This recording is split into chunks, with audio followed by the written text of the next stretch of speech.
नमस्कार दोस्तों, मैं हूं नीलेश यादव। हम बात कर रहे हैं हमारे YouTube चैनल जेरिसी टॉक में business management analysis ideas tricks और टिप्स के बारे में।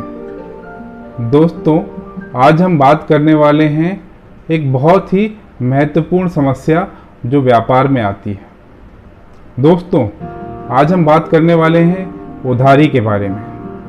दोस्तों, कई बार व्यापार में उधारी से आपका व्यापार जो है अटक जाता है या आपके व्यापार में लॉस होने लग जाता है। तो दोस्तों, आज हम इसके बारे में पूरी बातें करेंगे। जानने समझने के लिए वीडियो को लास्ट तक ज़रूर देखें।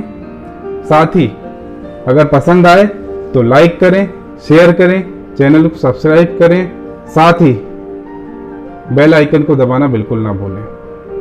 तो दोस्तों, चलिए शुरू करते हैं। दोस्तों, अक्सर कंपटीशन के चलते हमारे व्यापार में हम उधारी देना शुरू कर देते हैं या कभी कभी सेल का वॉल्यूम बढ़ाने के लिए, अधिक से अधिक सेल प्राप्त करने के लिए हम उधारी देना शुरू कर देते हैं। व्यापार में उधारी देने में कोई बुराई नहीं है, लेकिन जब हमारा पैसा समय पर वापस नहीं आता है तो हमारा व्यापार पीछे जाने लगता है, हमारे व्यापार में लॉस होने लग जाते हैं। तो दोस्तों, हम हमारी उधारी को किस तरह से मैनेज कर सकते हैं, आइए हम कुछ बातें करते हैं। दोस्तों, आपने देखा होगा बैंक जब आपको लोन देता है, जब बैंक आपको लोन देता है तो वो सबसे पहले सैंक्शन करता है, उसके बाद वो लोन का भुगतान करता है। वो सीधे भुगतान नहीं करता, पहले वो सैंक्शन करता। सैंक्शन किस आधार पर करता है? वो जो ग्राहक है उसकी रिपेमेंट क्षमता को देखता है। वो देखता है कि रिपेमेंट कैपेसिटी अगर उसकी अच्छी है, वो समय पर दे पाएगा, उसके पास रेगुलर इनकम आ रही है, तो ही उस ग्राहक को बैंक लोन देता है, भुगतान करता है। दोस्तों, ये बहुत ही अच्छी टेक्निक है। इसको हम अपने व्यापार में भी अपना सकते हैं। हम तय कर सकते हैं कि सामने वाला जो ग्राहक हमारे पास सामान लेने के लिए आया है, वह अगर उधार लेना चाहता है तो क्या उसकी रिपेमेंट कैपेसिटी है, क्या उसके पास में सोर्स ऑफ इनकम है, जिसकी वजह से जब उसके पास पैसा आएगा तब वो हमारा पैसा समय पर वापस कर सकेगा। दोस्तों, अगर इस बात का हम बहुत अच्छे से ध्यान रखेंगे तो हमारे व्यापार में हम उधारी को बहुत अच्छी तरह से मैनेज कर सकते हैं। दोस्तों, इसको और अधिक समझने के लिए हमें अपने ग्राहक के बारे में पूरी जानकारी रखना भी बहुत जरूरी हो जाता है। दोस्तों, जब आप व्यापार शुरू करते हैं तब हो सकता है कि आप व्यापार में, बाजार में ग्राहक को नहीं पहचानते हैं, अच्छी तरह नहीं जानते हैं। हर ग्राहक आपके लिए मौका नजर आता है, लेकिन जब आपको समय हो जाता है, जब आपको अनुभव हो जाता है, तब ग्राहक के बारे में पूरी जानकारी हो जाती है, उसके लेन देन के बारे में आपको पूरी जानकारी हो जाती है। तब आप इस टेक्निक के द्वारा आप अपनी उधारी को मैनेज कर सकते हैं।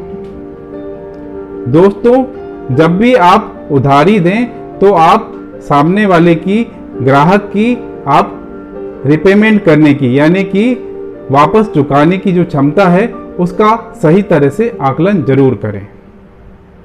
दोस्तों, इसमें एक और टेक्निक जिसकी हम बात करना चाहेंगे कि जब भी आप उधारी देते हैं तो आप अपने ग्राहकों को पहले व्यापार करते समय ही 3 कैटेगरी में बांट सकते हैं। पहली कैटेगरी नगद लेने वाले ग्राहक, दूसरी कैटेगरी उधार लेने वाले लेकिन समय पर वापस देने वाले, तीसरी कैटेगरी उधार लेने वाले लेकिन समय पर वापस नहीं देने वाले। दोस्तों, पहली और दूसरी जो कैटेगरी है जिसमें नगद ग्राहक और उधारी को समय पर देने वाले ग्राहक, आप इनकी संख्या बढ़ाने की हमेशा कोशिश करें। दोस्तों, जब आप ऐसा करेंगे तो आपके व्यापार में आप यह निश्चित कर पाएंगे कि आपकी उधारी आपको नुकसान नहीं पहुंचा पाएगी। दोस्तों, उधारी लेने वाले जो ग्राहक होते हैं वह आपके पास जब आते हैं तब आपको एक और बात का विशेष रूप से ध्यान रखना चाहिए। दोस्तों, आप अपनी सेल को अधिक से अधिक करने के लिए उसको एक्सेस सामान बिल्कुल ना दें।